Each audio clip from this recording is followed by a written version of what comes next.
Vande Mataram. Maths से दोस्ती के छठे वीडियो में आज हम वैदिक गणित के महत्वपूर्ण शब्दों को समझेंगे। As you tell me Kaushal 22 channel पर आपका इसके लिए स्वागत है। आज जो हम शब्दों को पढ़ रहे हैं उसको आपको बहुत ध्यान से समझना है, ताकि जब भी वैदिक गणित के प्रश्नों में इन शब्दों का प्रयोग हो तो आप उनको समझकर उन सवालों को आसानी से कर पाएं। पहला शब्द है एकाधिक। 6 का एकाधिक प्रदर्शित करने के लिए हम 6 के ऊपर एक बिंदी लगा देंगे। उसका मतलब होगा 6 + 1 मतलब 7 = 7, मतलब 6 का एकाधिक = 6 एकाधिक बराबर 7। इसी तरह से अगर 3 एकाधिक है उसका मतलब 4, 3 एकाधिक = 4। दूसरा शब्द है एक न्यूनेन। 6 का एक न्यूनेन इट मीन्स 6 - 1, और इसे संकेत रूप में प्रदर्शित करेंगे हम 6 के नीचे एक बिंदी लगाकर। यह बिंदी जो आप लगाएंगे ये इसे टच नहीं करनी चाहिए, ना ही किसी दूसरे अंक को इसके ओवरलैप करना है। यानी कि इस बात का आपको बहुत ध्यान रखना है कि ये जो डॉट आप लगाएंगे, एक बार ऊपर एक बार नीचे, एकाधिक के लिए ऊपर और न्यूनेन के लिए नीचे, ये किसी और अंक के लिए नहीं है, ये उसी अंक के लिए है। इसलिए पर्याप्त दूरी बनाते हुए अंकों को लिखें। 6 एक न्यूनेन का मतलब हुआ 6 - 1, और उससे परिणाम प्राप्त होता है 5। तीसरा शब्द है पूर्वेण। पूर्वेण यानी कि पहले का। जैसे एक संख्या लिखी है 68 68, तो उसमें 8 का पूर्वेण यानी कि 8 से पहले क्या लिखा है, तो 8 का पूर्वेण यहाँ हो जाएगा 6। अब एक और अंक मैं आपके लिए लिख देती हूँ यहाँ पर 74, और उसमें 4 का पूर्वेण अगर पूछा जाए तो वो होगा 7। यहाँ आपने अभी देखा होगा बराबर का जो चिन्ह बनाया है मैंने, उस बराबर के चिन्हों में दोनों जो निशान है वो अच्छे से बनाने हैं आपको। इस तरह से ये ओवरलैप नहीं होने चाहिए, बराबर आकार के होने चाहिए। इस बात का आप ध्यान रखें। अगला शब्द है पूरक अंक। इससे हम एक और शब्द के नाम से जान सकते हैं, परम मित्र अंक। अब ये क्या होता है, इसका एक सूत्र भी है, आधार माइनस संख्या। यहां पर हम इस शब्द आधार को पहले समझ लेते हैं। आधार संख्या या आधार 0 से अंत होने वाली संख्याओं को कहते हैं, जैसे कि 10, 100, 1000, 10, 100, 1000 और अप टू इसी प्रकार आगे तक। इसी तरह से उपाधार संख्या या उपाधार जो अंक होगा वो इनके गुणक के रूप में प्राप्त होगा। जैसे 50, 80 ये 10 के गुणक हैं, इसलिए उपाधार ये 10 के होंगे, और इसको 5 से गुणा करने पर हमें प्राप्त हो रहा है, इसलिए उपाधार अंक यहाँ 5 होगा, आधार 10 होगा, उपाधार 50 होगा। ये 3 बातें इसमें। अगर उपाधार अंक के लिए बोलेगा, अगर हमें कहीं पर कोई सूत्र वैदिक गणित का, तो हमें उसकी पहचान करने के लिए ध्यान में रखना होगा कि इस तरह से क्रमिक रूप से गुणक के रूप में जब प्राप्त होते हैं हमें, तो वो हमारे लिए उपाधार अंक होते हैं। जैसे 50 के लिए यहाँ 5 उपाधार अंक है। इसी तरह से 100 आधार के लिए 500 उपाधार है, 1000 के लिए 3000 या इसी तरह की और संख्याएं हो सकती है। आधार का मतलब हो गया 0 से अंत होने वाली निकटतम में संख्याएं जो उससे प्राप्त हो सकती हैं। इस प्रकार पूरक अंक और परम मित्र अंक के लिए आपको ये सूत्र सहयोग प्रदान करेगा। आधार माइनस संख्या। किसी संख्या का पूरक अंक या परम मित्र अंक प्राप्त करने के लिए हमें उसके आधार में से उस संख्या को घटाना होगा। जैसे 1 का पूरक अंक या परम मित्र अंक प्राप्त करने के लिए हम इसके आधार 10 में से उस संख्या को घटा देते हैं, तो हमें संख्या प्राप्त होती 9। यानी कि 9 का परम मित्र अंक 1 और 1 का परम मित्र अंक 9 है। तो ऐसी दो संख्याएं जिनके योग से हमें आधार संख्या प्राप्त हो जाए, तो हम उन्हें एक दूसरे का परम मित्र अंक कहते हैं। अब देखिए एक संख्या यहाँ लिखी है 107। अब इस 107 का परम मित्र अंक जो होगा वो होगा आधार माइनस संख्या वाले सूत्र से। आधार इसका 100 है और उसमें से हमने संख्या को घटाया 107 को, तो हमें परिणाम प्राप्त होता है -7। इसका अर्थ है 107 का पूरक अंक -7 है या 107 का परम मित्र अंक -7 है। अगले दो शब्द हैं चरम अंक और निखिलम अंक। किसी संख्या के इकाई अंक को हम चरम अंक के नाम से जानते हैं। संख्या 89 में 89 में चरम अंक 9 है।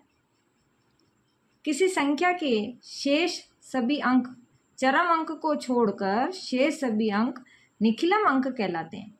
जैसे कि संख्या 89 89 में निखिलम अंक 8 है। एक और उदाहरण ले लेते हैं। 2 से अधिक संख्याओं का, जैसे कि 756 756 में 6 चरम अंक है, जबकि शेष अंक 7 5 75 75 निखिलम अंक हैं।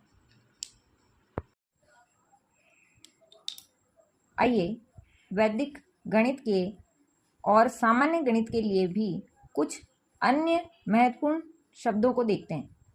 जब हम किन्हीं दो संख्याओं को, दो राशियों को गुणा करते हैं तो उनके लिए कुछ प्रमुख पदों की पहचान है, जिसको हम कहते हैं गुणक, गुणनफल और गुणनीय। अब सबसे पहले हमें इनके अंग्रेजी नामों का ध्यान करना है और फिर उनकी पहचान ध्यान रखनी है। सबसे पहले तो आप ये ध्यान रख लीजिए कि गुण्य क्या है। गुण्य जिससे हम गुणा करने वाले हैं और गुणक जिसका हम गुणा करने वाले हैं। जैसे प्रश्न 26 गुणा 7 या 26 मल्टीप्लाई बाई 7 में 26 से हमें 7 को गुणा करना है, तो यहाँ 26 हमारे लिए वह संख्या, वह राशि है जिससे हम गुणा कर रहे हैं।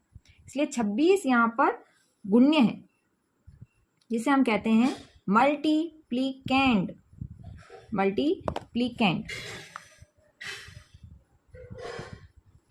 और गुणक जिसका का, मैं से हंसी की बात है पर मैं आपको बता रही हूँ, जिसका क आ रहा है और गुणक में भी क है, इसीलिए हम कहेंगे जिसका हम गुणा करेंगे, जिससे करेंगे वह तो है गुण्य, और जिसका करेंगे उसे हम कहेंगे गुणक। इसलिए 7 यहाँ पर गुणक यानी कि मल्टीप्लायर है। हिंदी वाले माध्यम वाले बच्चों के लिए मैं बता रही हूँ कि आपको एक चीज ध्यान रखनी है, दूसरा जो गुण्य है वो अपने आप ही स्वतः ही पहचान हो जाएगी आपको। कैसे?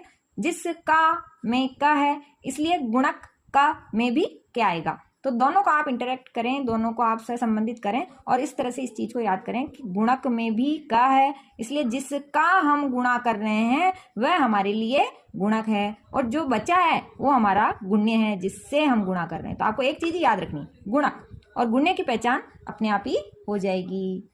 और जो इन दोनों के गुणे से हमें परिणाम प्राप्त हुआ है उसे हम गुणनफल कहते हैं और इंग्लिश में से मल्टीपल कहते हैं।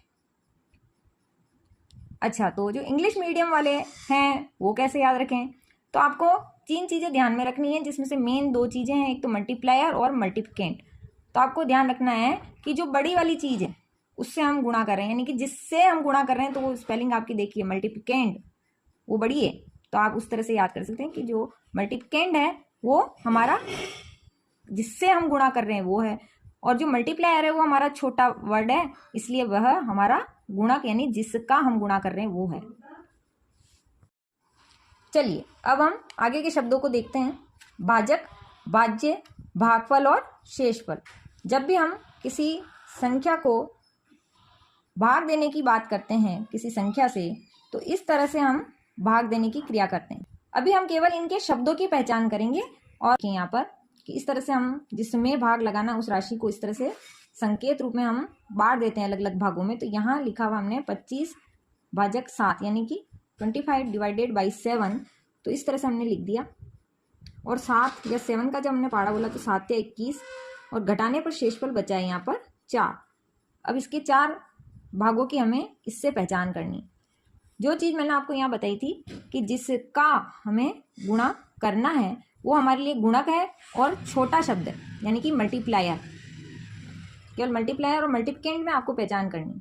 तो मल्टीप्लिकेंट बड़ा है इसलिए वो भाज्य शब्द के लिए यूज होगा और मल्टीप्लायर जो छोटा शब्द है वो गुणक के लिए प्रयुक्त होगा जिसका हम गुणा करने वाले हैं। जिस राशि से करने वाले वो हमारे लिए गुण्य है और बड़ा शब्द मल्टीप्लिकेंड है। ठीक वही चीज यहाँ पर आपको ध्यान रखनी है कि जिसका हम भाग लगा रहे हैं वह हमारे लिए भाजक है, जिसमें हम लगा रहे हैं वो हमारे लिए भाज्य है। जैसे 25 में हम भाग लगा रहे हैं 7 का, तो 25 हमारे लिए भाज्य है और 7 हमारे लिए भाजक है। अब हमें 25 और 7 में से कौन सा भाज्य है और कौन सा भाजक है, इसी बात में बच्चे अधिकतर कंफ्यूज हो जाते हैं। तो आपको इसी बात को ध्यान रखना है कि जिसका भाग जाएगा वह संख्या हमारे लिए भाजक है। यहाँ पर 7 भाजक है और 25 हमारा भाज्य होगा जिसमें हम भाग लगा रहे हैं। तो आगे देखिए कि इंग्लिश में कैसे ध्यान रखें, तो वही चीज आपको ध्यान रखनी है कि डिविजर और डिविडेंड में डिविडेंट बड़ा शब्द है इसलिए वो भाज्य है और जो डिविजर है वो हमारा भाजक है।